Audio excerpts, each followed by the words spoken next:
Hello everyone, welcome to my channel Literature with Ankush. Last ভিডিওটাতে আমি history of English লিটারেচারের শুরুতে old English period সম্পর্কে ভিডিওটা করেছিলাম। এই ভিডিওটা হবে বেউলফ নিয়ে, the first poem, epic poem that was written in old English, বেউলফ।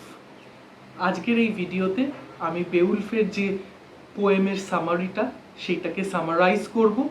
শুধু সামারি থাকবে তা না, তার সাথে অবভিয়াসলি থাকবে ক্যারেক্টার লিস্ট বেউলফের, এবং বেউলফ রিলেটেড যে ডিসকাশনসগুলো টুকিটাকি করা হয়, whether Beowulf is an epic or the Christian elements in Beowulf or the pagan elements in Beowulf, এই ডিসকাশনসগুলো নিয়ে একটা সেপারেট ভিডিও থাকবে, বিকজ সামারিটাকে একটা ভিডিওতে রাখবো, ডিসকাশনসগুলো আরেকটা ভিডিওতে রাখবো।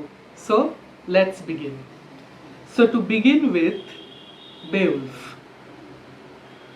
বেউলফের কম্পোজিশন নিয়ে একটা দোটানা, একটা দ্বিমত রয়ে গেছে। কেউ কেউ বলেন যে বেউলফ অ্যাকচুয়ালি জার্মানিতে লেখা হয়েছিল, অবভিয়াসলি ওল্ড ইংলিশে, কিন্তু জার্মানিতে লেখা হয়েছিল and it was ব্রট in to England.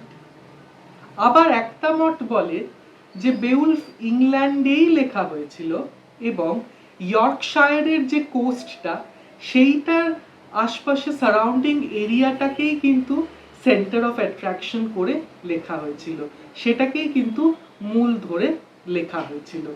তো এইটা নিয়ে একটা দ্বিমত অবভিয়াসলি আছে কম্পোজিশনটা নিয়ে। তাছাড়াও ইম্পর্টেন্টলি বেউলফ নিয়ে যেটা সব থেকে বড় কনফিউশন সেটা হচ্ছে যে হু রোট বেউলফ। সো আমরা অ্যাকচুয়ালি কিন্তু জানি না কে বেউলফ লিখেছে, because during that time very few poets actually sign their work. আমি আগের ভিডিওতেও বলেছিলাম যে সিনেউলফ ছাড়া আমরা আর সেভাবে কাউকেই দেখিনি যে নিজের পোয়েমের তলায় নিজের নামটা সাইন করেছে। পরবর্তীতে অনেক সময় এসছে যে পোয়েট্রির শেষে নিজের নামটা সামহাউ একটা ইনফিউজ করে দেওয়ার ট্রেডিশন, কিন্তু ইন অরিজিনাল এটা ছিল না, যে কারণে we don't know who wrote Beowulf. এবারে আসা যাক বেউলফের স্টোরিটা কি নিয়ে। Before getting into directly the story line, Beowulf সম্পর্কে দুটো ইম্পর্টেন্ট কথা বলা প্রয়োজন। নাম্বার ওয়ান, বেউলফ পোয়েমটা বেউলফ এপিক কিনা সেটাও একটা ম্যাটার অফ ডিবেট। স্টিল আমরা এপিক পোয়েমই বলি because it has many elements of epic, and এটা নিয়ে একটা অবভিয়াসলি একটা সেপারেট, আমি যেমন শুরুতেই বললাম, একটা সেপারেট ভিডিও থাকবে about the discussion whether Beowulf is an epic or not. যদিও I am always saying that yes Beowulf is an epic. So বেউলফে তিনটে ইম্পর্টেন্ট জংচার আছে, অ্যান্ড বেউলফ কিন্তু বেউলফের একদম টিনেজের টাইম থেকে শুরু করে টিল বেউলফ ইজ ডাইং।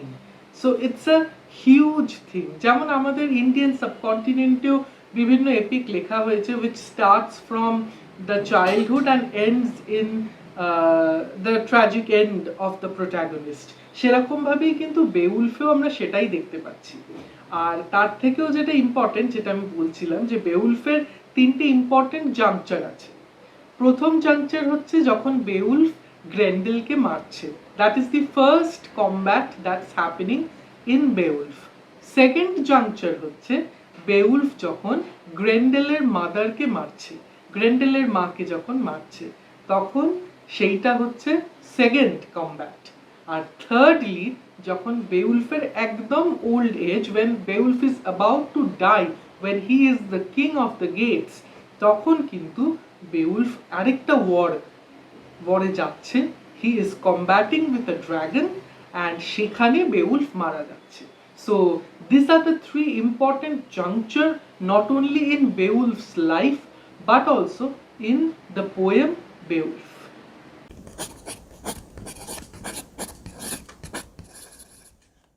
এবার আসা যাক বেউলফের সামারিতে, বেউলফের যে স্টোরি লাইনটা পোয়েট্রির, সেই সামারিতে। তো যেমন আমি এক্ষুনি বললাম যে তিনটি ইম্পর্টেন্ট জাংচার আছে, তাছাড়াও তো আরো বহু ঘটনা ঘটছে, যেমন একটা এপিকে ঘটে থাকে, সিমিলার প্রচুর ঘটনা এখানে কিন্তু ঘটছে। সো ফার্স্ট যে ঘটনাটা ঘটছে বেউলফে সেটা হচ্ছে ডেনমার্কের রাজা কিং রথগার, স্ক্রিনে দেখা যাচ্ছে আশা করছি, যে স্ক্রিনে যেটা লেখা থাকছে আমি সেটাকেই ফলো করে সামারাইজ করছি। সো ডেনমার্কের যিনি রাজা কিং রথগার, তিনি অ্যাকচুয়ালি একটা বড় হল তৈরি করছেন। ইটস লাইক আ হল, ইটস লাইক আ বিগ হল, কনফারেন্স হল লাইক হল। তো এই হলটা কিং রথগার তৈরি করছে, উইচ ইজ কল্ড হেওরাপ্ট। অ্যান্ড এই হলটাতে বেসিক্যালি কিং রথগারের সমস্ত যারা প্রজা তারা, অ্যাজ ওয়েল অ্যাজ আশপাশে ডেনমার্কের লোকজন আর কি, সাধারণ কমন পিপল যারা, তারাও সেই হলটাতে আসছে। শুধু আসছে না, they are enjoying, they are partying, and there is lots of merriment going on. কিন্তু প্রবলেমটা এখানে শুরু হচ্ছে যখন এই নয়েজটা, এই মেরিমেন্টের নয়েজটা অ্যাকচুয়ালি গ্রেন্ডেল নামের এক মনস্টারকে ডিস্টার্ব করছে। When Grendel gets disturbed, he is coming and attacking this hall. And সেখান থেকেই মেন স্টোরিটার কিন্তু শুরু হচ্ছে। যদি উপরে আসা টেক্সটার দিকে আমরা দেখি, যে টেক্সটটা স্ক্রিনে আসছে, সো সেখানে আমি এই পয়েন্টটা ইনক্লুড করেছি যে দ্য জুবিলিয়েন্ট নয়েজ ফ্রম হেরিয়ট অ্যাঙ্গার্স গ্রেন্ডেল। আর শুধুমাত্র অ্যাঙ্গার করছে তা না, ইটস লাইক মানে he is becoming furious with that merriment and he is attacking common people, even kingsmen. এই রকম সমস্যায় যখন জর্জরিত গ্রেন্ডেলের সমস্যায় যখন রথগার জর্জরিত, এই সময় বেউলফ, তখন বেউলফ একদম তরুণ, বেউলফ এই ঘটনাটা শুনতে পায় এবং বেউলফ চায় যে সে এসে রথগারকে হেল্প করবে। So Beowulf is coming to Denmark to help Hrothgar kill Grendel. এই দিয়ে আসলে স্টোরিটা আমাদের শুরু হচ্ছে বেউলফের। এইবার বেউলফ ওখানে আসছে, দেন the king of Denmark is also very happy that Beowulf is voluntarily coming in and trying to kill Grendel. So বেউলফ আসছে, রাজা ভীষণ খুশি হচ্ছে, অ্যান্ড রাজা বেউলফকে সম্মতি জানাচ্ছে যে yes, you can go and have a battle with Grendel and defeat him. Beowulf যখন ওয়ারে যাবে তার আগে the king is throwing a party in honour of Beowulf, and এই পার্টিতেই আর কি একটা সমস্যা দেখা যায়, যেমন প্রত্যেকটা এপিকেই বিভিন্ন ধরনের সাবপ্লটস এন্ড ইন্ট্রিক্রেসিস থাকে, এখানেও সেরকম আছে বেশ কয়েকটা। তো এখানে দেখা যাচ্ছে যে বেউলফের অনারে যখন এই পার্টিটা থ্রো করা হচ্ছে, তখন এই রথগারেরই একজন কোর্টিয়ার আর কি, whose name is Unferth, he actually taunts Beowulf. স্ক্রিনে একদম শুরুতেই যে লাইনটা আছে যে during the feast an envious Dane named Unferth taunts Beowulf and accuses him of being unworthy of his reputation. তো ওদের মধ্যে একটা বাদানুবাদ চলতে থাকে এবং এই বাদানুবাদের মধ্যেই কিন্তু মেরিমেন্টও চলছে, একদম যে থেমে গেছে তা না। আর এই সমস্ত ইন্ট্রিকেসিসের মধ্যেই হঠাৎ করে এই আওয়াজ, এই এত মেরিমেন্টের মধ্যে গ্রেন্ডেল এই হলে চলে আসছে। And now is the first juncture, যেটার কথা আমি শুরুতে বলেছি, which is the first battle that is taking place in Beowulf.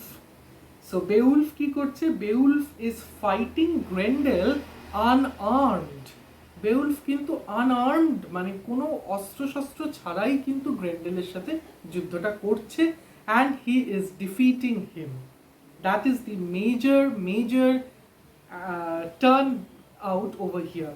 And শুধু গ্রেন্ডেলকে ডিফিট করছে না, গ্রেন্ডেলের একটা আর্ম ছিঁড়ে নেওয়া হচ্ছে, and it's being displayed as a trophy.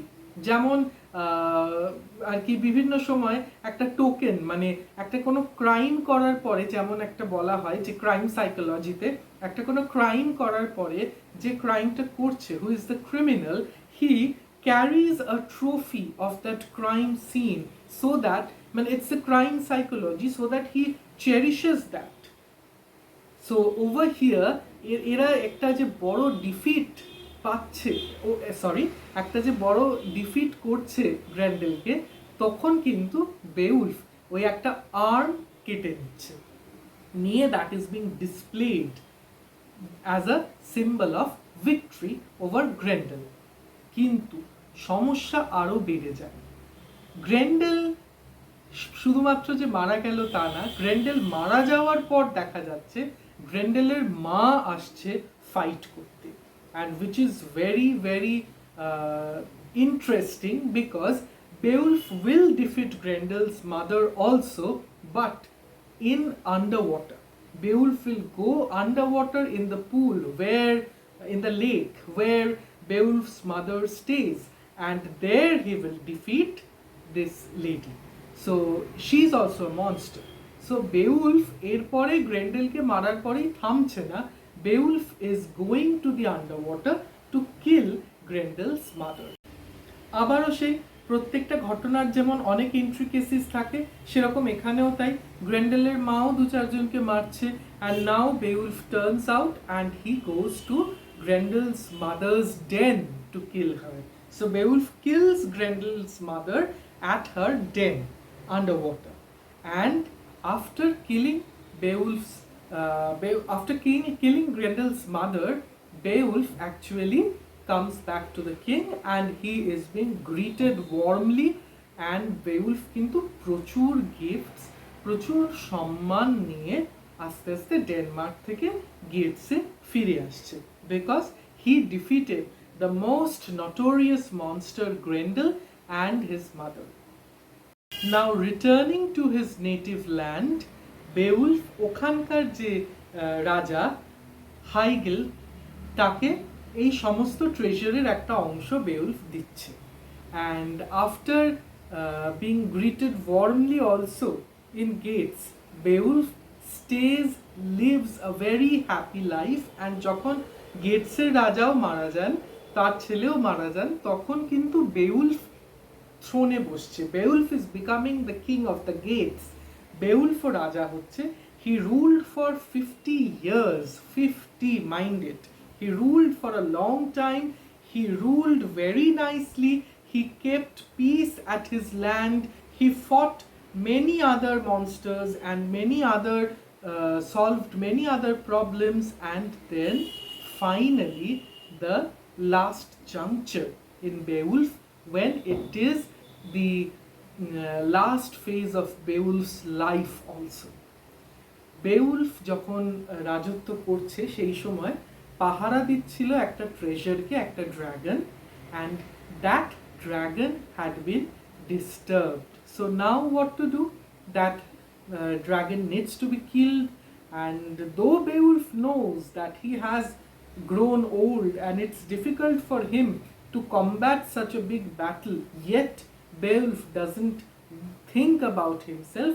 Beowulf কিন্তু নিজে এগিয়ে যাচ্ছে এই যুদ্ধটা লড়তে।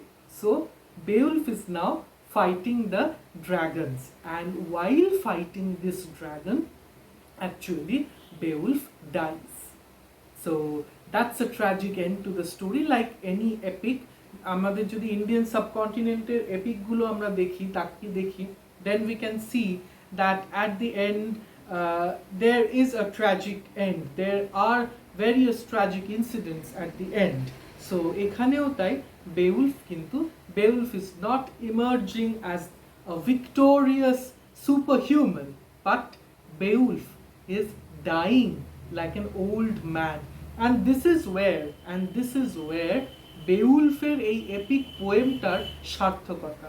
It's being so renowned because Beowulf is not someone who is larger than life. Yes, he is obviously larger than life in some extent, where Beowulf is fighting Grendel, well, Beowulf is fighting Grendel's mother, all the monsters and dragons. That's really very kind of superfluous things that happens.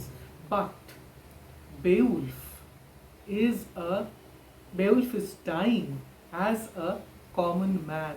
Beowulf is suffering as a common man, and that adds the most pity out of us. and this pity actually has made Beowulf evolve as a great epic.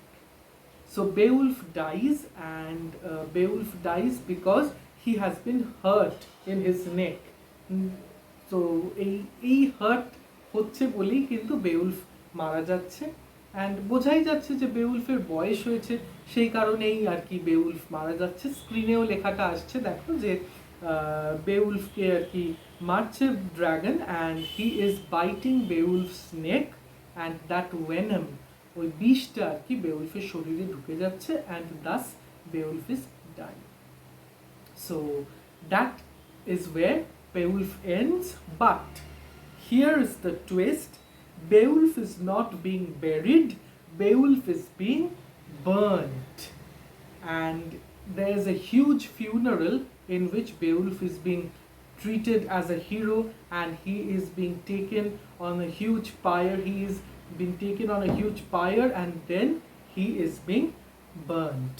So it was Beowulf's wish actually, যে Beowulf চেয়েছিল তাকে পোড়ানো হোক, তো বেউলফকে সেই জন্য পোড়ানো হচ্ছে, and all the people of Gates is actually lamenting over Beowulf's death, and that's where the storyline of the poem Beowulf ends. এইবার আসবো বেউলফের যে ক্যারেক্টার্সটা আছে।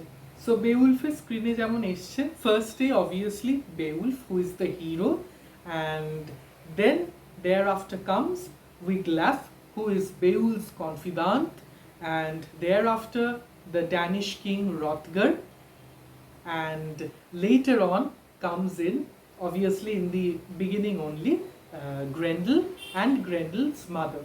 So these are the 5 most important characters who comes in the epic poem Beowulf. Besides them, there are many characters, like in any epic, there are many characters, many minor characters who are there in this poem, but these are the major characters. So here's to the end of the summary to Beowulf. Next videote যেটা থাকবে সেটা হচ্ছে যে বেউলফ নিয়ে কিছু discussion, যে বেউলফ, এই যে ডিবেটটা, বেউলফ একটা এপিক না একটা এপিক না, সেইটা নিয়ে, বা বেউলফের মধ্যে খ্রিশ্চান এলিমেন্টস কি কি আছে বা পেগান এলিমেন্টস কি কি আছে, এই বিভিন্ন বিষয়গুলো নিয়ে, বেউলফের ন্যারেটিভ নিয়ে পরবর্তী লেকচারটাতে, আমি পরবর্তী ভিডিওটাতে এই জিনিসগুলোকে কভার আপ করব, যে বেউলফ সম্পর্কিত বিভিন্ন যে ডিসকাশনসগুলো হয়ে থাকে, যে ডিবেটসগুলো হয়ে থাকে, এবং তার সাথে obviously there will be some questionnaires and some quizzes too. And if you want a very detailed summary, যদি তোমরা ভীষণই ডিটেইলড একটা সামারি চাও, সেক্ষেত্রে you can comment down and I will surely provide the link to the notes to Beowulf. So thank you.